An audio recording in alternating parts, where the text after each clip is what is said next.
ಪಶ್ಚಿಮ ಬಂಗಾಳದಲ್ಲಿ ಕೇಸರಿ ಅಭಿವೃದ್ಧಿ ಪರ್ವ ಕೇಂದ್ರ ಸರ್ಕಾರದ ಯೋಜನೆಗಳಿಗೆ ಗ್ರೀನ್ ಸಿಗ್ನಲ್ ನೀಡಲಾಗ್ತಾ ಇದೆ.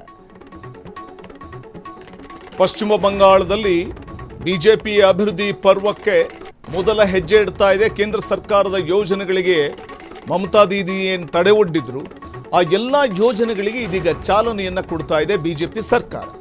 ಮೋದಿ ಯೋಜನೆಗಳಿಗೆ ಸಿಎಂ ಸುವೇಂದು ಅಧಿಕಾರಿ ಸಹಿ ಹಾಕಿದ್ದಾರೆ.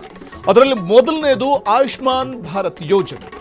ಪ್ರತಿ ಕುಟುಂಬಕ್ಕೆ 5 ಲಕ್ಷದವರೆಗೆ ನಗದು ರಹಿತ ಆರೋಗ್ಯ ವಿಮೆಯನ್ನು ನೀಡುವಂತಹ ಯೋಜನೆ ಇದು. ಬಡ ಕುಟುಂಬಗಳಿಗೆ ಪ್ರಯೋಜನವಾಗುವಂತಹ ಆಯುಷ್ಮಾನ್ ಭಾರತ್ ಯೋಜನೆ. ಬಂಗಾಳದ ಗಡಿಗಳಲ್ಲಿ BSF ಈಗಾಗಲೇ ನಿಯೋಜನೆ ಮಾಡಲಾಗಿದ್ದು ಹದ್ದಿನ ಕಣ್ಣಿಡಲಾಗಿದೆ. ಬಾಂಗ್ಲಾ ನುಸುಳುಕೋರರ ವಿರುದ್ಧ ಬಿಜೆಪಿ ಕಠಿಣ ಕ್ರಮವನ್ನು ತೆಗೆದುಕೊಳ್ಳೋದಕ್ಕೆ ಮುಂದಾಗ್ತಾ ಇರುವಂಥದ್ದು. ಇದು ಎರಡನೆಯ ಒಂದು ನಿರ್ಧಾರ, ಬಿಜೆಪಿಯ ನಿರ್ಧಾರ.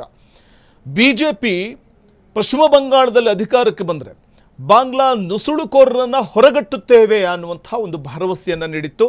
ಅದರಂತೆ ನುಸುಳುಕೋರರೆಲ್ಲರನ್ನು ಕೂಡ ಬಾಂಗ್ಲಾದಲ್ಲಿ ಬೀಡು ಬಿಟ್ಟಿರುವಂತಹ ಅಕ್ರಮವಾಗಿ ಬೀಡು ಬಿಟ್ಟಿರುವಂತಹ ಪಶ್ಚಿಮ ಬಂಗಾಳದಲ್ಲಿ ಅಕ್ರಮವಾಗಿ ಬೀಡು ಬಿಟ್ಟಿರುವಂತಹ ಬಾಂಗ್ಲನ್ನರೇನಿದ್ದಾರೆ ಅವರನ್ನ ಹೊರದಬ್ಬೋದು ಮತ್ತು ಬಾಂಗ್ಲಾದಿಂದ ಭಾರತಕ್ಕೆ ನುಸುಳುವಂತಹ ಜನರನ್ನು ತಡೆಗಟ್ಟುವಂತಹ ಒಂದು ನಿಟ್ಟಿನಲ್ಲಿ ಹದ್ದಿನ ಕಣ್ಣಿಡಲಾಗಿದ್ದು ಬಂಗಾಳದ ಗಡಿಗಳಲ್ಲಿ BSF ನಿಯೋಜನೆ ಮಾಡಲಾಗಿದೆ.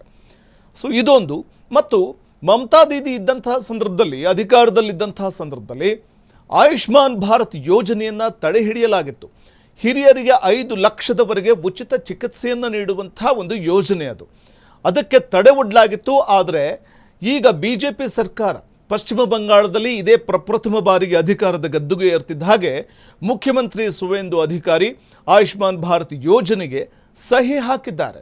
ಹಾಗಾಗಿ ಆಯುಷ್ಮಾನ್ ಭಾರತ್ ಯೋಜನೆ ಅಂದರೆ ನಗದು ರಹಿತ ಆರೋಗ್ಯ ವಿಮೆ, 5 ಲಕ್ಷದವರೆಗೂ ಕೂಡ ಆರೋಗ್ಯ ವಿಮೆಯನ್ನು ನೀಡುವಂಥ ಒಂದು ಮಹತ್ವಾಕಾಂಕ್ಷಿ ಕೇಂದ್ರ ಸರ್ಕಾರದ ಯೋಜನೆಗೆ ಈಗ ಚಾಲನೆ ಸಿಗ್ತಾ ಇದೆ. ಹಾಗೆ ಗಡಿಗಳಲ್ಲಿ BSF ನಿಯೋಜನೆ ಮಾಡುವಂಥದ್ದು, ಆ ಮೂಲಕ ಬಾಂಗ್ಲಾ ನುಸುಳುಕೋರರ ವಿರುದ್ಧ ಕಠಿಣ ಕ್ರಮವನ್ನು ತೆಗೆದುಕೊಳ್ಳೋದಕ್ಕೂ ಕೂಡ ಈಗ ಬಿಜೆಪಿ ನಿರ್ಧಾರವನ್ನು ಮಾಡಿರುವಂಥ ಒಂದು ಪ್ರಮುಖವಾದಂತಹ ದಿಟ್ಟ ನಿರ್ಧಾರಗಳಲ್ಲಿ ಇದು ಕೂಡ ಒಂದು.